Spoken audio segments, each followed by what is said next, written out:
మంచు విష్ణు హీరోగా నటించిన కన్నప్ప ఈ రోజు థియేటర్స్లోకి వచ్చింది. రెబల్ స్టార్ ప్రభాస్ అతిథి పాత్రలో నటించడం వల్ల తెలుగుతో పాటు హిందీలోనూ ఈ సినిమా మీద స్పెషల్ క్రేజ్ ఏర్పడింది. శివ పార్వతులుగా అక్షయ్ కుమార్, కాజల్ అగర్వాల్ నటించిన మరొక స్పెషల్ అట్రాక్షన్ మోహన్ లాల్ మరో పాత్రలో చేయడం వల్ల మలయాళంలో మంచి బజ్ నెలకొంది. శివుడు మరియు పార్వతిగా నటించిన అక్షయ్ కుమార్, కాజల్తో స్టార్ట్ అయిన సినిమా మొదటి భాగమంతా తిన్నడు, మంచు విష్ణు బ్యాక్ స్టోరీ, నాస్తికుడిగా ఇతర తెగలపై పోరాటాలు చేయడం వంటి అంశాలతో సాగుతుంది. అయితే తిన్నడు ప్రేమ కథలో రొమాంటిక్ ట్రాక్, అనవసరమైన యాక్షన్ సన్నివేశాలు, కథనం మరీ నిదానంగా సాగుతుండటం ఇబ్బంది పెట్టింది. ఓవరాల్ ఫస్ట్ హాఫ్ యావరేజ్గా సాగింది.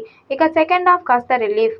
చివరి 40 నిమిషాలు రుద్ర పాత్రలో ప్రభాస్ ఎంట్రీ తర్వాత వచ్చిన హై చివరి వరకు నిలబెట్టగలిగాడు దర్శకుడు. ఇంతకీ నీకు పెళ్లయిందా అని ప్రభాస్ ని అడగటం, నా పెళ్లి గురించి ఎందుకులే అని బదులివ్వటం వంటి డైలాగ్స్ ఫ్యాన్స్ తో విజిల్ కొట్టించాయి. క్లైమాక్స్ లో మంచు విష్ణు నటన సూపర్బ్.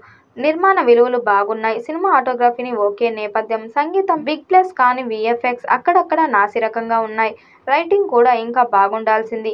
మోహన్ లాల్, మోహన్ బాబు మెప్పించారు. ఓవరాల్ కృష్ణంరాజు కన్నప్ప అంతా కాదు కానీ ఓసారి చూడగలిగేలా ఉందని ఓవర్సీస్ నుండి వస్తున్న టాక్. అసలు దేవుడే లేడు, ఆ లింగం ఒట్టి రాయి మాత్రమే అంటూ చిన్నప్పటి నుంచి బలంగా నమ్మిన తిన్నడు మంచు విష్ణు తర్వాత జరిగిన పరిణామాల వల్ల మహా శివభక్తుడిగా ఎలా మారాడు అనేది కన్నప్ప కథ.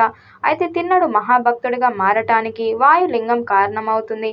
అడవిలో ఉన్న వాయులింగాన్ని దక్కించుకోవాలని కొంతమంది ప్రయత్నిస్తుంటారు. దీనికోసం ఏకంగా అక్కడున్న జనాన్ని, గూడాన్ని కూడా తగలబెట్టాలని అనుకుంటారు. దీంతో తన గూడెంలోని వాళ్ళని కాపాడుకునేందుకు తిన్నడు రంగంలోకి దిగుతాడు.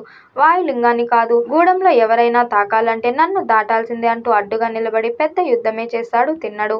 ఆ ప్రయాణంలోనే నెమల్ రాణి ప్రీతి ముకుందన్తో ప్రేమలో పడతాడు తిన్నడు. ఈ వీడియోపై మీ అభిప్రాయాన్ని కామెంట్ బాక్స్లో తెలియజేయండి. వీడియో నచ్చినట్టయితే లైక్ చేయండి, షేర్ చేయండి, కామెంట్ చేయండి. మరిన్ని అప్డేట్ కోసం మన ఛానల్ సబ్స్క్రైబ్ చేసుకోండి.